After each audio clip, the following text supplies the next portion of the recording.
Hey guys, my name is Aubrey and welcome back to my channel. So if you're new here, this is my channel and here we discuss all things business, entrepreneurship, things like investing, Upwork, Turo, and everything in between.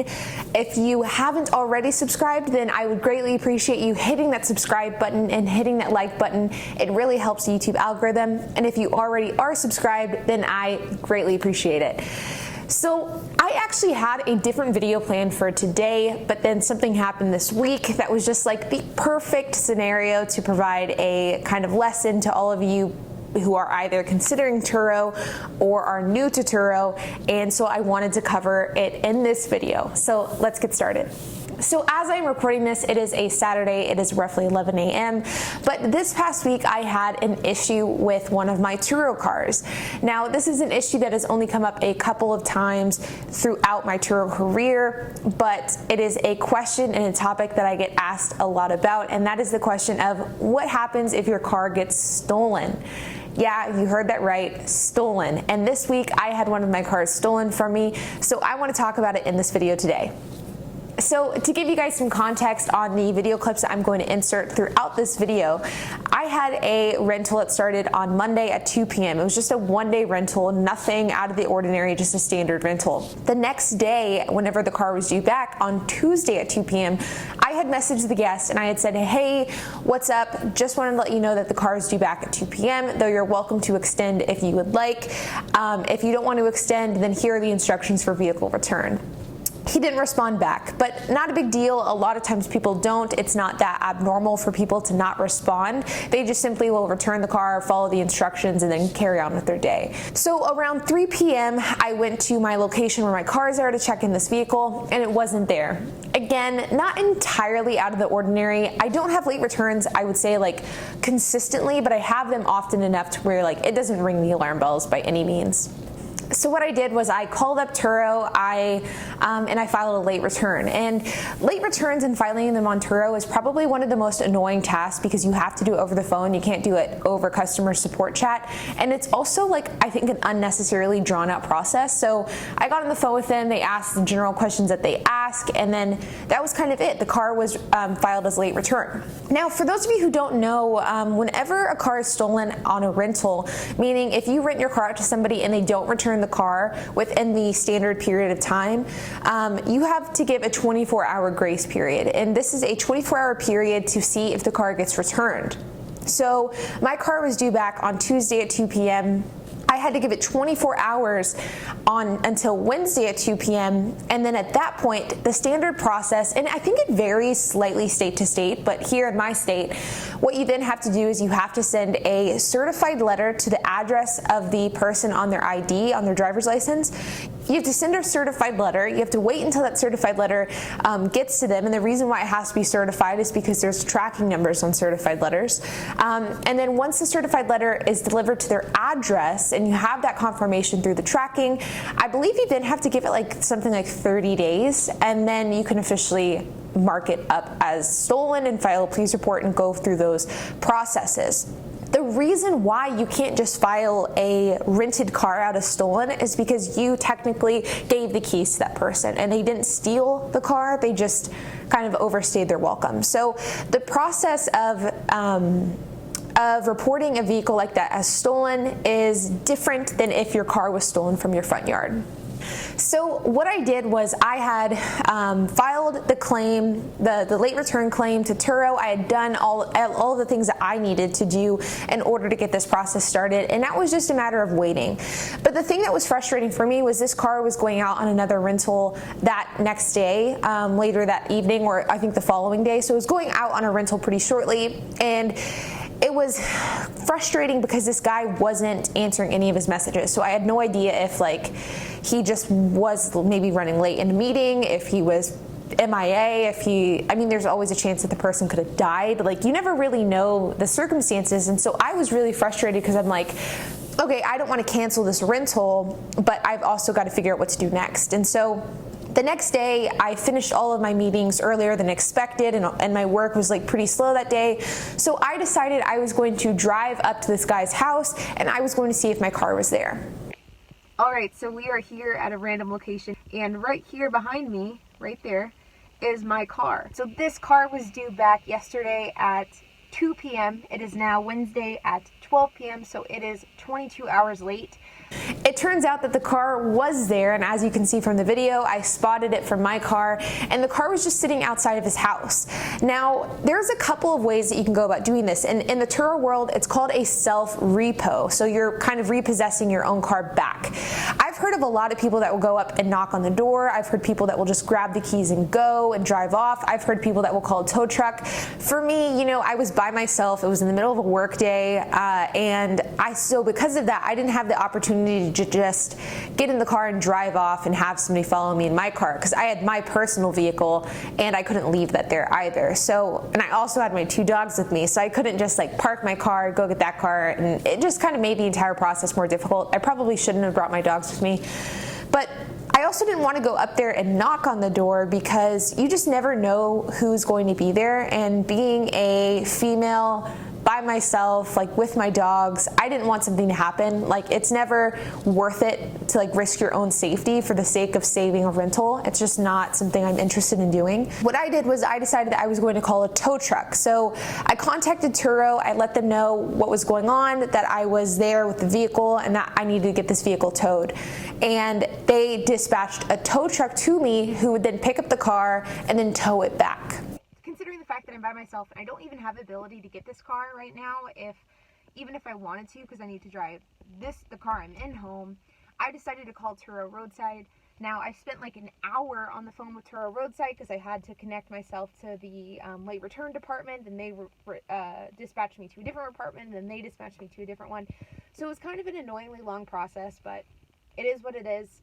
So I am going to wait here in my car until the tow service gets here, and then I will direct the tow truck driver to where the car needs to go, and then I will meet him at my house where it's getting towed, where I can do an evaluation and really try to see like what is the issue with the car, and yeah, and try to kind of evaluate the issue. This entire process took way longer than I anticipated. I got there at like 10:45 in the morning, and by the time that the tow truck driver had called me and told me that he was on his way, he said he was 45 minutes away, and it was already like 1 o'clock at that point. So I had already been waiting there for over 2 hours. My patience was like getting so thin. I remember vividly I had to go to the bathroom. Like, my dogs were frustrated from being in the car for so long. So I called up the tow truck driver and I was just like, hey, do I have to be here with the vehicle? I really got to go. I can't stay here any longer. The tow truck driver said, no, I didn't need to be there with the vehicle, but he did need the keys. So my kind of, I would say, nervousness with that was that I didn't want to leave my only spare set of keys with this car parked in front of some random person's driveway and then have them potentially take the vehicle along with my spare set of keys and then have the tow truck driver come to no vehicle to tow. So there was some nervousness with that, but I could not wait there any longer. I had too much stuff to do. So what I did was I knocked on the person's door, and the renter actually answered, and I just basically was like, hey, what's going on? Like, this car was supposed to be returned yesterday. Why is it still here? And of course, he beats around the bush. He gives a million reasons why the car is still there. None of them are real reasons that I actually care about. I basically just told him, this car is getting towed back to my location. I need the keys from you. Do not touch it. Do not drive it. The tow truck driver will be here shortly. And of course, they're never really happy to hear that because they probably needed the car that day, which is why they didn't return it. So they're kind of pissed off the car is getting towed away. And I basically just told him, hey, this car is reported as stolen. Like, it's been over 24 hours. And if you're going on the road with this vehicle and a police officer sees you, then you could potentially get arrested. And that's not entirely the truth, because the car technically isn't reported as stolen with the police department, but it is with Turo. So there is some fibbing in there, but I feel like you've just kind of got to say what you've got to say in order to get your vehicle back. So I ended up leaving the keys in the car, told the guy not to drive it, and then the tow truck driver came and picked it up. It actually worked out really well because the tow truck driver didn't come for like 2 extra hours, so I would have been waiting there a really long time, and I'm glad I ended up leaving. So that is my story this week of one of my cars being stolen and how I ended up getting it back. Now, this is one of the, like, in my opinion, the best case scenarios. The car came back pretty gross. Like, he definitely had the car really dirty, especially considering he had it for less than 48 hours. So I don't really know how people are so gross that they trash a rented car in less than 48 hours, but this gentleman, as well as a lot of others, tend to do it. But so now begs the question of how can you prevent stolen vehicles on Turo? And there really is only one way to prevent it, and even then it's not a foolproof way, and that is to get a tracking device. Now, I'll have a couple of tracking devices in the descriptions below. These are tracking devices that I've heard worked really well. But the thing is, I don't have tracking devices in any of my vehicles. The reason is because all my vehicles are cheaper, low-end cars, and just the numbers of it don't make sense to put a tracking device in them, because tracking devices are expensive. They come with a monthly charge, and I've ran the numbers over and over again on whether or not it makes sense to have this, and it just doesn't in my circumstances. I've only really needed a tracking device 3 times in my entire career with Turo, and it's just not worth it for that price. So you can get a tracking device, but you absolutely don't need a tracking device to have these situations work out in your favor. So with stolen vehicles, I've heard a lot of different stories. I think that I am on the fortunate side of things when it comes to stolen vehicles. All 3 of the instances that I've had have worked out in my favor. I have heard of people having cars stolen and then they get recovered a year and a half later. I've also heard cars getting stolen, they never get returned, and then Turo drags their feet when it comes to paying out that claim. So I can't really speak to those experiences because of the fact that I've never personally experienced it. But what I can say is that every time that I've had a stolen vehicle on Turo, it's worked out fine in the end. The entire process is a bit stressful, it's a bit annoying, it's definitely more time consuming than it would be if the car was just returned on time. So it is a frustrating experience for sure. But I want to end this video with some suggestions on how you can protect yourself against stolen vehicles on Turo. The first step in protecting yourself in a stolen vehicle is to make sure that you have all of your kind of T's crossed and I's dotted during the check-in process. So that means always ask for a picture of the license. Even if you're doing a face-to-face check-in where they just show you the license, get a photo. Take a photo of their license, because that's been, like in my most recent stolen vehicle, that was how I found it, was I looked at the gentleman's license that I had a photo of and I went to that address.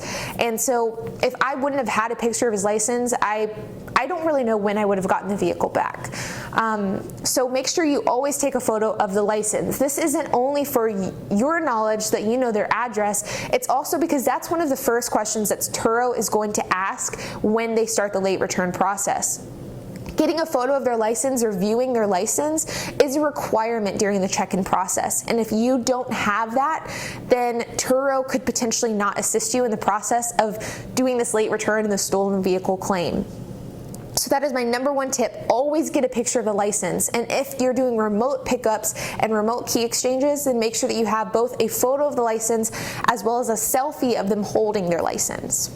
My next tip is make sure that you have your pre-trip photos. Again, this is a standard practice among the check-in process. You should always be taking pictures within 24 hours of a rental start date. But this is especially important when it comes to accidents or stolen vehicles, because you want to be able to protect yourself. So make sure that you've completed the check-in process and that you have taken all the required photos. And third is don't stress. If you do everything that you need to do in the Turo check-in process, then you should be protected when it comes to a stolen vehicle. It's whenever people cut corners and they're not doing what they should where they get really burned when a vehicle becomes stolen or totaled or wrecked.